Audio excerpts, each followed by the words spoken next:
बिस्मिल्लाहिर्रहमानिर्रहीम, अस्सलाम वालेकुम। मैं शजीउल अफराज़त, आप देख रहे हैं नेशनल और इंटरनेशनल न्यूज पर मुश्तमिल 4TV का खुसूसी खबरनामा दुनिया भर से, यानी खबरें आपकी नजर से। सबसे पहले हेडलाइंस। तैयब एर्दोगान अहम दौरे पर ईरान पहुंचे, हसन रूहानी से मुलाकात, कुर्दिस्तान रेफरेंडम पर बातचीत।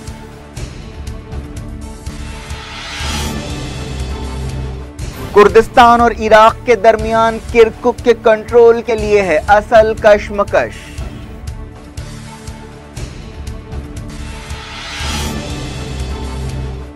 सीरिया की फौज ने पूरे हामा सूबे से आईएसआईएस का सफाया कर दिया, बचे कुछ इलाकों पर भी कब्जा।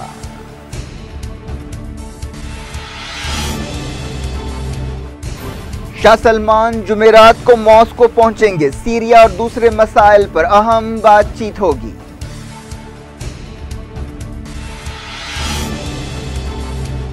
फलस्तीनियों के इत्तेहाद से इसराइल नाराज, नेतन्याहू ने समझौता कबूल करने के लिए 3 शर्तें रखी, कहा हमास की फौजी शाख बर्खास्त की जाए, ईरान से ताल्लुकात खत्म किए जाएं।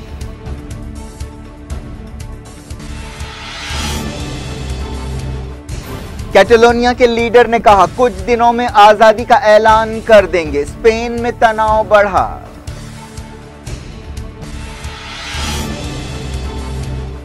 ट्रंप ने किया लॉस वेगास का दौरा, हमला आवर की गर्लफ्रेंड अमेरिका वापस लौटी।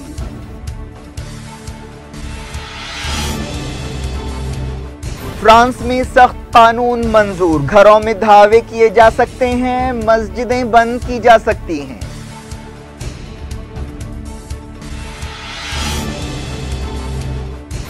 कमल हासन 7 नवंबर को सियासी पार्टी बनाएंगे।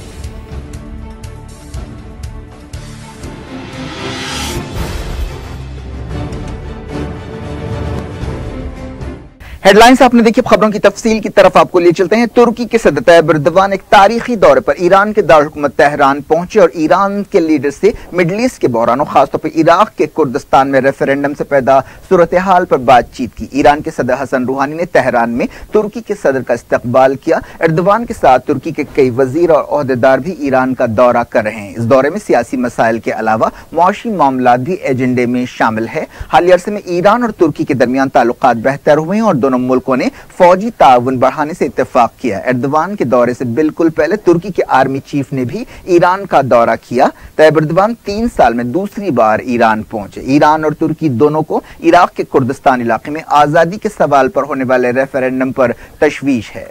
एर्दोगान के ईरान दौरे से पहले तुर्की की वजारत खारजा ने कहा कि वो चाहती है कि बगदाद कुर्दिस्तान इलाके का कंट्रोल संभाल ले। यह इलाका तुर्की सरहद के करीब वाक़ है। तैयब एर्दोगान ने इतवार को पार्लियामेंट से खिताब करते हुए कहा था कि वो कुर्दिस्तान रेफरेंडम के बारे में ईरान के साथ मिलकर एक मंसूबा बनाएंगे। मिडल ईस्ट के बहरानों, खासतौर पर सीरिया के बारे में तुर्की और ईरान की पॉलिसियां अलग अलग थीं। वो अलग अलग फरीकों की तायद कर रहे थे, लेकिन कुछ महीनों पहले तुर्की ने अपनी पॉलिसियां बदली और सीरिया और दूसरे बहरानों के मामले में ईरान और रशिया के साथ खड़ा नजर आ रहा है। ईरान के एक सीनियर रुकन पार्लियामेंट ने कुर्दिस्तान रेफरेंडम को एक गलती करार दिया और कहा कि इससे कुर्द इलाके के लिए कई चैलेंजेस पैदा होंगे। ईरान की खारजा पॉलिसी और कौमी सलामती से मुताल्लिक पार्लियामानी कमेटी के चेयरमैन अलाउद्दीन बर्दोजरी ने इरना न्यूज एजेंसी को बताया कि अगर कुर्दिस्तान के ओहदेदार इसी रास्ते पर चलते रहेंगे तो उन्हें कई सियासी, मुआशी और फौजी मसाइल का सामना करना पड़ेगा। इराक की हुकूमत और कुर्दिस्तान की इलाकाई हुकूमत के दरमियान ऐसा मालूम होता है कि किरकुक के सवाल पर असल कशमकश है। किरकुक तेल की दौलत से मालामाल एक इलाका है। कुर्दिस्तान की इलाकाई हुकूमत रोजाना तुर्की से गुजरने वाली पाइपलाइन के जरिए 5,50,000 बैरल तेल एक्सपोर्ट करती है। हाल ही में तुर्की ने धमकी दी थी कि आजादी के सवाल पर होने वाले रेफरेंडम के बाद वो कुर्दों की इलाकाई हुकूमत से तेल की डीलिंग्स नहीं करेगी और पाबंदियों के नतीजे में कुर्दिस्तान के लोगों को भूख का सामना करना पड़ेगा। तुर्की की हुकूमत ने कहा कि वो तेल के बारे में डीलिंग सिर्फ बगदाद की मरकजी हुकूमत के साथ करेगी। हाल ही में रेफरेंडम से पहले किरकुक में कुर्दों और गैर कुर्दों के दरमियान झड़पें भी हुई थी और कर्फ्यू लगाना पड़ा था। ऐसी खबरें भी हैं कि कुर्दिस्तान की इलाकाई हुकूमत और ओहदेदार अरबों और तुर्क नस्ल के लोगों को किरकुक से बाहर कर रहे हैं। तुर्की के 4 सिपाही एक बम हमले में हलाक हो गए हैं, जिसके लिए कुर्द मिलिटेंट्स को जिम्मेदार ठहराया जा रहा है। इस हमले में एक फौजी गाड़ी को निशाना बनाया गया, जिसमें 4 सिपाही जख्मी भी हुए। यह वाकया हक्कारी सूबे में पेश आया। ओहदेदारों ने इसके लिए अलहदगी पसंद दहशतगर्द तंजीम कुर्दिस्तान वर्कर्स पार्टी KPP को जिम्मेदार ठहराया है। सीरिया की फौज और इत्तेहादी फोर्सेस ने हमा में आईसिस को उसके आखिरी ठिकानों से भी निकाल बाहर किया है। लंदन से काम करने वाली इंसानी हकूक की एक तंजीम ने बताया कि जबरदस्त लड़ाई के बाद सीरियन फौज और इत्तेहादियों ने यह अहम कामयाबी हासिल की है। इंसानी हकूक की तंजीम ने कहा कि 3 साल में यह पहला मौका है जब पूरा हमा सूबा आईएसआईएस से पाक हो गया है। सरकारी फौज ने रशिया के सिपाहियों के साथ मिलकर सितंबर में हमा में आईसिस के खिलाफ यह ऑपरेशन शुरू किया था। तब से अब तक 50 से ज्यादा देहातों और एक अहम शहर पर कब्जा किया गया। सीरिया के हालात पर नजर रखने वाली तंजीम के डायरेक्टर रामी अब्दुर्रहमान ने कहा कि सरकारी फौजों ने आईएस के बचे कुचे देहातों पर भी कब्जा कर लिया। इस तंजीम ने कहा कि इस लड़ाई में 400 से ज्यादा आईएस फाइटर्स और तकरीबन 190 सीरियन सिपाही और वॉलंटियर्स हलाक हुए। सीरिया की बशार अल असद हुकूमत के हामी अखबार अल वतन ने भी तस्दीक की कि सरकारी फौज ने हमा सूबे का कंट्रोल हासिल कर लिया है। रशिया के वजीर खारजा सर्जी लावरोव ने सीरिया में दहशतगर्दी के खिलाफ लड़ाई के ताल्लुक से दोगलापन इख्तियार करने पर अमेरिका पर तनकीद की है। उन्होंने कहा कि अमेरिका रशिया और सीरिया की फौजों के खिलाफ भड़काने वाली कार्रवाइयां कर रहा है। लंदन से छपने वाले अरबी अखबार अश-शर्क़ अल-वस्त को एक इंटरव्यू देते हुए सर्जी लावरोव ने कहा कि अमेरिकी फौजें कई जगह मिलिटेंट्स को रशिया और सीरिया की फौजों पर हमला करने के लिए शय दे रहे हैं। आईएसएस ने दावा किया कि उसने रशिया के 2 सिपाहियों को पकड़ लिया। आईएसएस ने अपनी अमक न्यूज एजेंसी के जरिए दमिश्क में दहशतगर्द हमलों की जिम्मेदारी भी कबूल की। सोशल मीडिया पर एक वीडियो सामने आया जिसमें रशिया के एक सिपाही को दिखाया गया। यह सिपाही वीडियो में कह रहा है कि उसे उसके एक साथी के साथ शोला टाउन के करीब पकड़ा गया। इस बारे में फौरी तौर पर कुछ नहीं कहा जा सकता कि क्या यह वीडियो वाकई असली है, लेकिन रशिया की वजारत दिफा ने कहा कि सीरिया में उसके किसी भी फौजी का अगवा नहीं हुआ है। सीरिया के दारुल दमिश्क में पीर को बम धमाके हुए थे जिसकी जिम्मेदारी आईएसएस ने कबूल की। खबर है कि हिजबुल्लाह का एक सीनियर कमांडर सीरिया में आईसिस से लड़ाई के दौरान हलाक हो गया। हिजबुल्लाह ने तस्दीक की कि 44 साल कमांडर अली अल हादी उर्फ अब्बास पालमिरा के करीब लड़ाई में शहीद हुए। सऊदी अरब के शाह सलमान एक अहम दौरे पर जुमेरात को मॉस्को पहुंचेंगे। मॉस्को में वो रशिया के सदर व्लादिमीर पुतिन और दूसरे ओहदेदारों से अहम मुलाकातें करेंगे और कई मामलात पर बातचीत करेंगे। जद्दा के अस्सलाम पैलेस में कैबिनेट की मीटिंग से खिताब करते हुए शाह सलमान ने कहा कि वो इस दौरे का बेचैनी से इंतजार कर रहे हैं, जिससे दोनों मुल्कों के दरमियान ताल्लुकात मजबूत होंगे और इससे आलमी अमन और सलामती को बढ़ावा देने का मौका मिलेगा। सऊदी एक्सपर्ट्स का कहना है कि इस दौरे से दोनों मुल्कों के दरमियान ताल्लुकात में अहम मोड़ आ सकता है और कई शोबों में ताउन के रास्ते खुल सकते हैं। मिडल ईस्ट के बहरान और खासतौर पर सीरिया के मामले में रशिया और सऊदी अरब लकीर की अलग अलग तरफ खड़े हैं। इस दौरान सऊदी अरब के सीनियर ओहदेदारों ने बताया कि दोनों मुल्क तेल की कीमतें मुस्तहकम रखने के लिए काम करेंगे। समझा जा रहा है कि शाह सलमान के इस दौरे के दौरान सऊदी अरब रशिया में कई बिलियन डॉलर्स की सरमायाकारी का भी ऐलान कर सकता है। यूरोपीय यूनियन के एक सीनियर ओहदेदार ने कहा कि यूरोप के मुल्क 2015 की ईरान न्यूक्लियर डील को बरकरार रखने की हर मुमकिन कोशिश करेंगे। यूरोप की एक्सटर्नल एक्शन सर्विस की सेक्रेटरी जनरल हेल्गा श्रेमज ने स्विट्जरलैंड के शहर ज्यूरिच में चौथे यूरोप ईरान फोरम से खिताब करते हुए ये बात कही। उन्होंने कहा कि यह समझौता 2 फरीकों के दरमियान नहीं बल्कि कई फरीकों के बीच है। अमेरिका मुसलसल ईरान न्यूक्लियर डील की मुखालफत करता रहा है।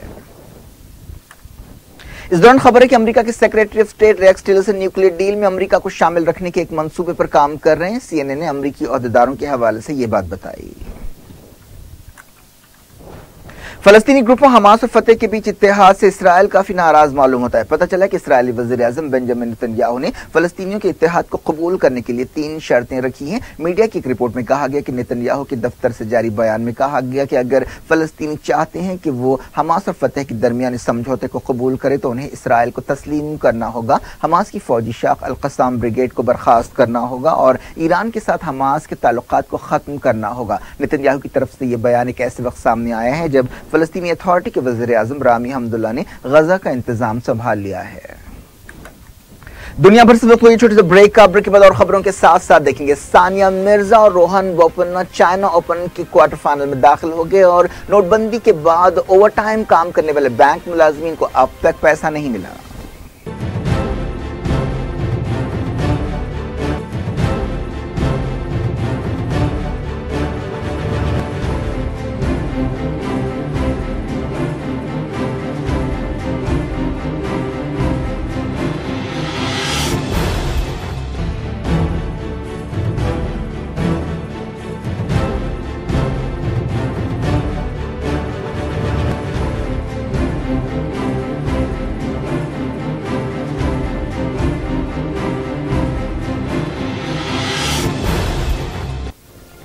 Welcome back. आप देख रहे हैं अपना पसंदीदा खबरनामा दुनिया भर से। मैं शजीउल अफराज। इस खबरनामे में हम आपके लाते हैं दुनिया के गोशे गोशे से आप ही की पसंद और दिलचस्पी की खबरें। आगे बढ़ने से पहले हेडलाइंस एक बार फिर।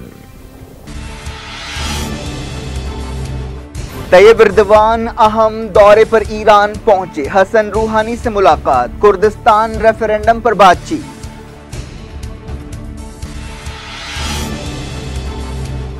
कुर्दिस्तान और इराक के दरमियान किरकुक के कंट्रोल के लिए है असल कशमकश।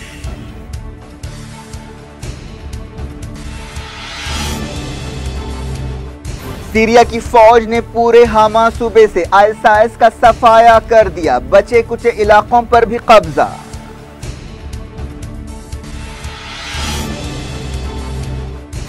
शाह सलमान जुमेरात को मॉस्को पहुंचेंगे, सीरिया और दूसरे मसाइल पर अहम बातचीत होगी।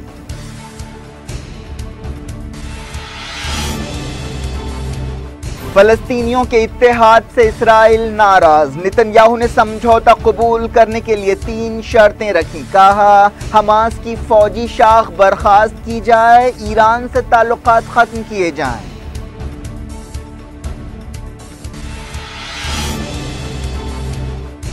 कैटलोनिया के लीडर ने कहा कुछ दिनों में आजादी का ऐलान कर देंगे, स्पेन में तनाव बढ़ा।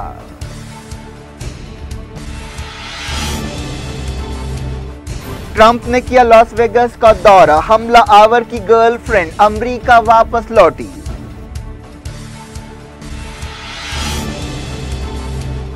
फ्रांस में सख्त कानून मंजूर, घरों में धावे किए जा सकते हैं, मस्जिदें बंद की जा सकती हैं।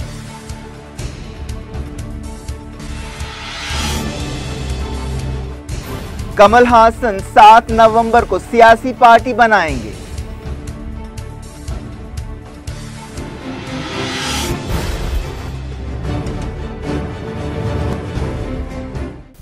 जारी इंटरनेशनल न्यूज के सिलसिले को स्पेन के कैटलोनिया इलाके के लीडर्स ने कहा है कि वो जल्द ही स्पेन से आजादी का ऐलान कर देंगे। पिछले इतवार को जबरदस्त तनाव के बीच कैटलोनिया में रेफरेंडम हुआ था। इलाकाई लीडर्स ने इशारा दिया कि हफ्ते और इतवार तक भी कैटलोनिया की आजादी का ऐलान किया जा सकता है। रेफरेंडम के दौरान स्पेन की सिक्योरिटी फोर्सेस ने जबरदस्त क्रैकडाउन किया था, जिसके दौरान 700 से ज्यादा लोग जख्मी हुए थे, लेकिन इसके बावजूद लोगों ने जोशो खरोश के साथ रेफरेंडम में हिस्सा लिया और 90% लोगों ने आजादी के हक में वोट दिया था।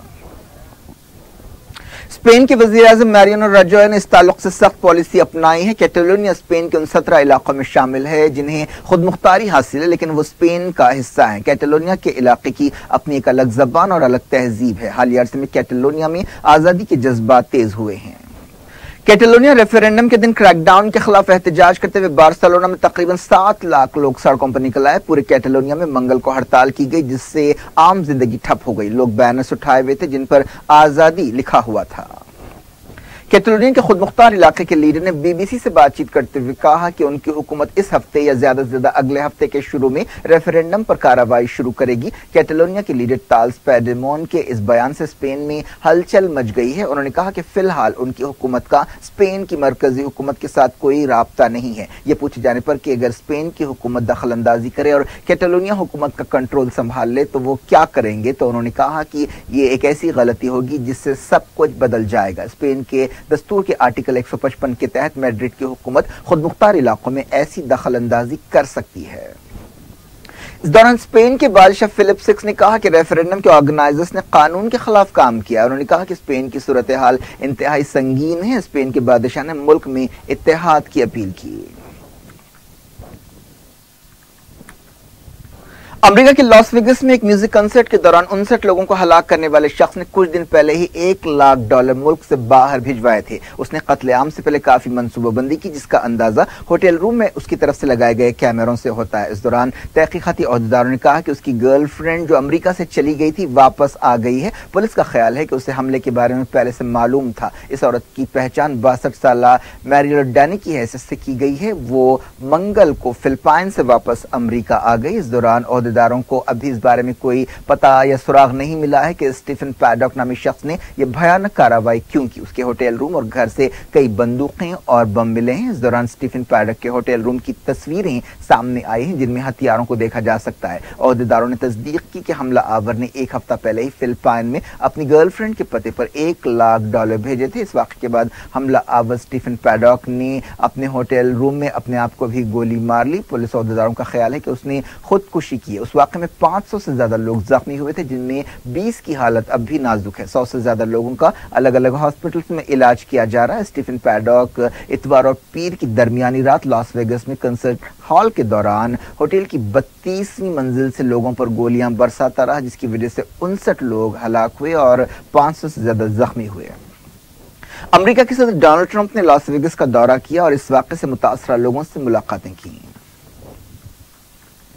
फ्रांस की पार्लियामेंट में दहशतगर्दी के खिलाफ एक नए कानून को मंजूरी दे दी गई है। इस कानून के तहत पुलिस को लोगों के घरों की तलाशी लेने और दूसरे सख्त इख्तियारात हासिल हो जाएंगे। अब सिक्योरिटी फोर्सेस शक की बुनियाद पर लोगों की नक्ल हरकत को महदूद कर सकती है और लोगों से कह सकती है कि वो शहर छोड़कर न जाएं। इस कानून के तहत जरूरत पड़ने पर मस्जिदों या दूसरी इबादतगाहों को बंद किया जा सकता है। बीबीसी ने बताया कि अगर मस्जिदों या इबादतगाहों से कट्टर आइडियोलॉजी का प्रचार किया जाएगा तो उन्हें बंद कर दिया जाएगा। पेरिस में 2015 के दहशतगर्द हमले के बाद से फ्रांस में इमरजेंसी लगी हुई है। इस बिल को 127 के मुकाबले 415 वोटों से मंजूरी दी गई। बिल पर वोटिंग से पहले बहस के दौरान वजीर दाखिला ने कहा कि खतरे की सतह बहुत संगीन है और हम अब भी जंग की हालत में हैं। फ्रांस के ज्यादातर लोग इस बिल की तायद कर रहे थे, लेकिन इंसानी हकूक की तंजीमों ने इस पर एतराज भी किया है। यूनाइटेड नेशंस की औरतों और बच्चों के हुकूक से मुतल्लिक कमेटियों ने कहा है कि म्यांमार में फौज के इशारे पर रोहिंग्या मुसलमानों पर हमले इंसानियत के खिलाफ जुर्म है। बच्चों से मुतल्लिक कमेटी ने एक बयान में कहा कि म्यांमार की राखीन रियासत में रोहिंग्या मुसलमानों के खिलाफ जराइम किए जा रहे हैं जो इंसानियत के खिलाफ जराइम की तारीफ में आ सकते हैं। बयान में कहा गया कि हमें खासतौर पर रोहिंग्या औरतों और बच्चों के इंसानी हुकूक की खिलाफ वर्जियों के बारे में काफी फिक्र है। बयान में इस सिलसिले में लोगों की हलाकतों, रेप और उन्हें बेघर करने के वाकयात का हवाला दिया गया। 25 अगस्त को म्यांमार की राखीन रियासत में सिक्योरिटी फोर्सेस का ताजा क्रैकडाउन शुरू होने के बाद से रोहिंग्यों की आधी आबादी यानी 5 लाख से ज्यादा लोग भागकर बांग्लादेश पहुंचे हैं। पाकिस्तानी सिपाहियों ने मुसलसल तीसरे दिन एलओसी के करीब जंगबंदी की खिलाफ वर्जियां की। फौज के एक तर्जुमान ने बताया कि हिंदुस्तानी सिपाही पाकिस्तानी फायरिंग का मुंहतोड़ जवाब दे रहे हैं। तर्जुमान ने कहा कि पाकिस्तानी फौज ने पूंछ सेक्टर में दिन के 8:45 पर हल्के और ऑटोमेटिक हथियारों और मोर्टर से फायरिंग की। एक दिन पहले पाकिस्तानी फायरिंग में एक फौजी जवान हलाक हुआ था। पाकिस्तानी वज़ीर-ए-आज़म शाहिद खाकान अब्बासी ने हिंदुस्तानी फौजों पर जंगबंदी की खिलाफ वर्जी का इल्जाम लगाया। पाकिस्तानी मीडिया में कहा गया कि हिंदुस्तान की फायरिंग में 2 पाकिस्तानी बच्चे हलाक हो गए। पाकिस्तानी वज़ीर-ए-आज़म के दफ्तर की तरफ से जारी एक बयान में कहा गया कि सिक्योरिटी फोर्सेस दुश्मन की बंदूकों को खामोश कराने के लिए मुंहतोड़ जवाब दे रही हैं। अमरीकी फौज के एक सीनियर जनरल ने कहा कि पाकिस्तान की खुफिया एजेंसी ISI के ताल्लुकात दहशतगर्द तंजीमों से है और ISI अपनी एक अलग खारजा पॉलिसी चलाती है। अमरीकी फौजों के चेयरमैन जनरल जोसेफ डनफोर्ड ने सेनेट की एक कमेटी में पेश होते हुए ये बात कही। अमेरिका के वज़ीर दिफा जेम्स माटिस ने कहा कि ISI अपनी खुद की खारजा पॉलिसी चलाती है और पाकिस्तान की मरकजी हुकूमत का उस पर कोई कंट्रोल नहीं है। तमिल सुपरस्टार कमल हासन अपनी 63वीं सालगिरह के मौके पर 7 नवंबर को एक सियासी पार्टी बनाएंगे। उन्होंने चेन्नई में अपने फैंस के साथ मुलाकात की और इस सिलसिले में बातचीत की। पता चला है कि उनकी सालगिरह से पहले पार्टी बनाने के सिलसिले में तमाम काम पूरे किए जा रहे हैं। हाल ही में एक टीवी इंटरव्यू में कमल हासन ने कहा था कि वो जनवरी 2018 में सियासत में दाखिल होंगे, लेकिन अब इस अमल में तेजी लाई गई है। सरकारी शोबे के बैंक मुलाजिमीन की नुमाइंदगी करने वाली यूनियंस ने धमकी दी है कि अगर उनके बकाए अदा नहीं किए गए तो वो हड़ताल शुरू कर देंगे और अदालतों का दरवाजा खटखटाएंगे। मालूम हुआ कि नोटबंदी या डिमोनेटाइजेशन के बाद कई दिनों तक बैंक मुलाजिमीन से ओवरटाइम कराया गया, लेकिन उनके पैसे नहीं दिए गए। ये यूनियंस 4 लाख से ज्यादा बैंक मुलाजिमीन की नुमाइंदगी करती हैं। मुंबई में हाल ही में एक फुट ओवर ब्रिज पर भगदड़ किस वजह से मची थी, ये जानकर आप हैरान रह जाएंगे। भगदड़ सानेह में महफूज रहने वाली एक 19 साल लड़की शिल्पा ने रेलवे प्रोटेक्शन फोर्स के तहकीकाती ओहदेदारों को बताया कि एक फूल बेचने वाला कह रहा था कि फूल गिर गया है, जिसे लोगों ने पुल गिर गया है समझा और भागने लगे। शिल्पा भगदड़ के वाकये के दौरान जख्मी हो गई थी। टेनिस स्टार सानिया मिर्जा और रोहन बोपन्ना चाइना ओपन में औरतों और मर्दों के डबल्स क्वार्टर फाइनल्स में पहुंच गए हैं। सानिया मिर्जा और पेंग शुआई की तीसरी सीड जोड़ी ने बेल्जियन और डच खिलाड़ियों की जोड़ी को 7-5, 6-2 से हराया। रोहन बोपन्ना ने पेब्लिक्यूआस के साथ चाइनीज जोड़ी को 6-0, 6-4 से शिकस्त दी। क्या कुछ हो रहा है आपकी दुनिया में, आखिर में हेडलाइंस दुनिया भर से एक बार फिर देखते हैं। तैयब एर्दोगान अहम दौरे पर ईरान पहुंचे, हसन रूहानी से मुलाकात, कुर्दिस्तान रेफरेंडम पर बातचीत।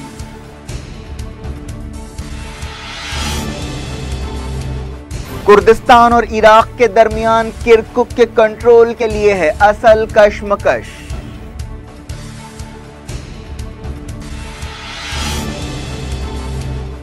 सीरिया की फौज ने पूरे हामा सूबे से आईएसआईएस का सफाया कर दिया, बचे कुछ इलाकों पर भी कब्जा।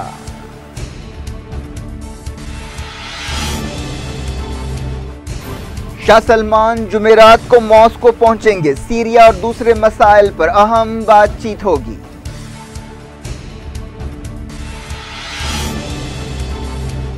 फलस्तीनियों के इत्तेहाद से इसराइल नाराज, नेतन्याहू ने समझौता कबूल करने के लिए 3 शर्तें रखी। कहा हमास की फौजी शाख बर्खास्त की जाए, ईरान से ताल्लुकात खत्म किए जाएं।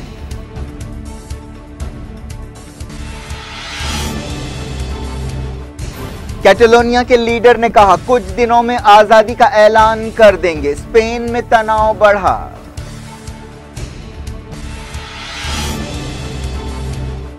ट्रंप ने किया लॉस वेगास का दौरा, हमला आवर की गर्लफ्रेंड अमेरिका वापस लौटी।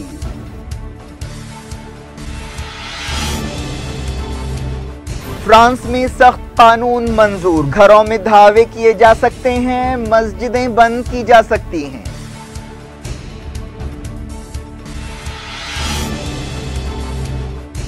कमल हासन 7 नवंबर को सियासी पार्टी बनाएंगे।